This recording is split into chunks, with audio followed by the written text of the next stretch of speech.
What's going on, Dolphins? It is your boy Dillon, and I got some breaking news. This is actually some really big breaking news. Might not seem like it, but I'll explain why.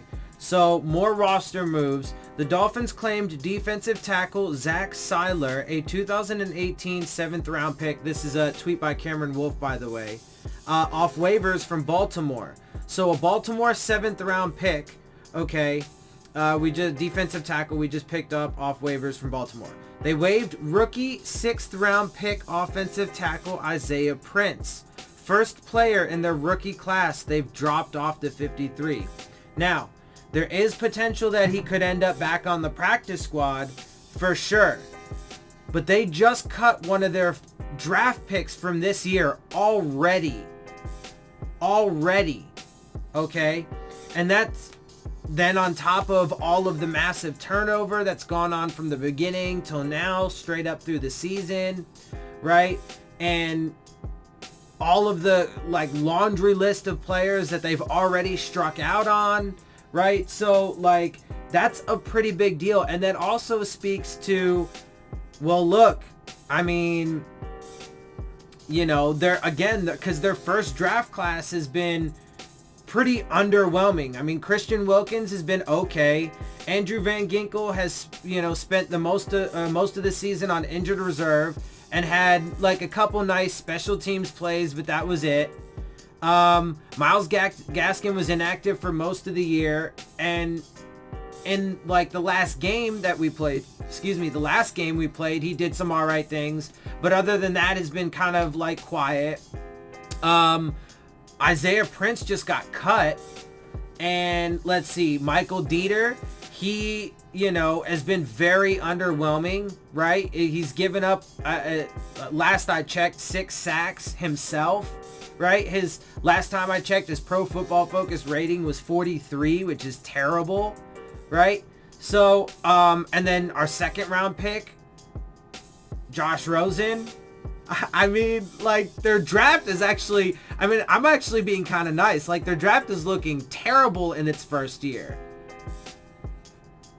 So it's a big deal. So I had to make a quick video for you guys to let you guys know about that. And we picked up, a 7th round pick from the, it was a 2018 pick. So he was, and he was, this is a guy that has already been in the league a year. Baltimore hasn't thought that he's ready to bump up yet. It's his 2nd year, right? This is technically his 2nd year. So, and look, all the vast majority of guys that they're bringing in, right here, real quick, let me read you this tweet from Field Yates. The Dolphins' 53-man roster now includes 12 players claimed off of waivers and 3 signed from other teams' practice squad, most of which represent developmental players with upside. With 14 picks in 2020, Miami is wisely compiling young pieces, a clear plan in place.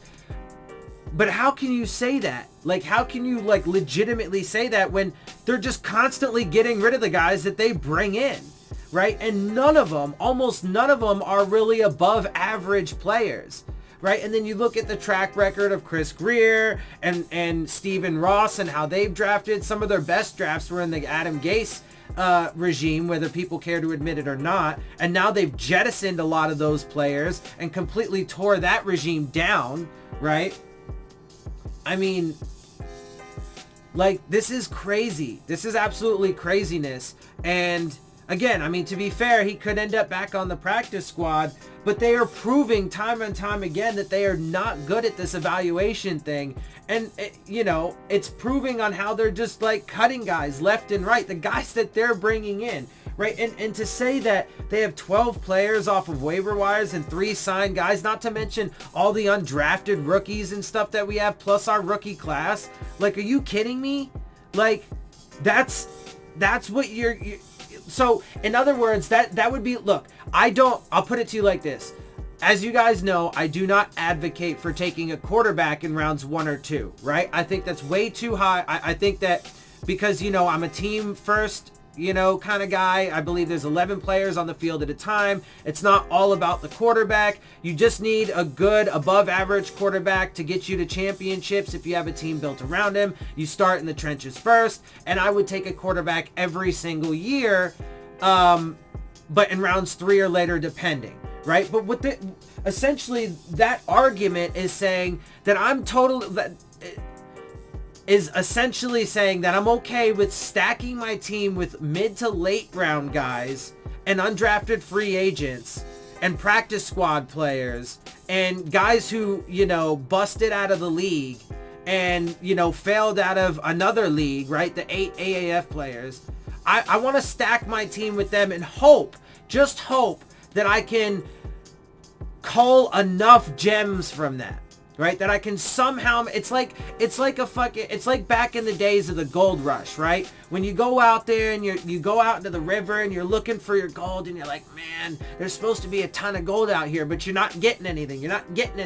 Because it's hard to find. It's not just abundant, right? Until, like, you know, you strike that pocket. But when they first got out there, they had to wade in fucking rivers and shit with little pans where they sifted the dirt and shit, and they would just get like rocks and rubble and nothing. But you know, every once in a while they get a tiny little nugget of gold. They'd be like, I hate to be stereotypical or whatever if this is, but it's really probably just says more to the times, right? Living out in the Wild West, they didn't have healthcare or dentists, but missing like teeth and shit like that, you know, with their like straw hats on, some overalls and shit, whatever. And they're out there wading in the water, right? And they get their little tiny thing of gold and they're like, oh man, this is gonna set me up for life, right? But it's rare as fuck. That's essentially what they're doing.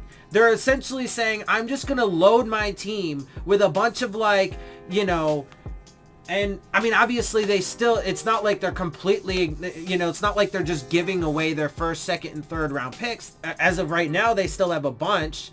But then if they end up like trading away a bunch of that draft capital, especially like earlier round stuff, then they're only like, but that's how the team is right now. This team is like nothing but like waiver wires and practice squad and undrafted free agents and guys who didn't make it anywhere else. And like, you can't hope that your entire team is just going to pop up with a bunch of gems. That's what I'm saying. Anyway, I mean, look, again, they could prove me wrong and this could all turn out wonderfully and we could be like super competitive next year and the year after that, and like miraculously in year 2 of the Brian Flores, Chris Greer, Marvin Allen, Reggie McKenzie, Stephen Ross regime, that, you know, we're just gonna immediately fucking like, okay, I mean, okay, we'll see. You know, they can prove me wrong, but we'll see. The evidence doesn't appear to, you know, be in their favor, but again, there are things that are still not written in stone, so let's give them some time and let's find out how it plays out. All right? So anyway, like I said, I just needed to update you guys on that because it's huge. Some breaking news. I wanted to get that out. I hope you guys enjoy my videos and my perspective. If you do, make sure you hit the subscribe button. Make sure you hit the like button.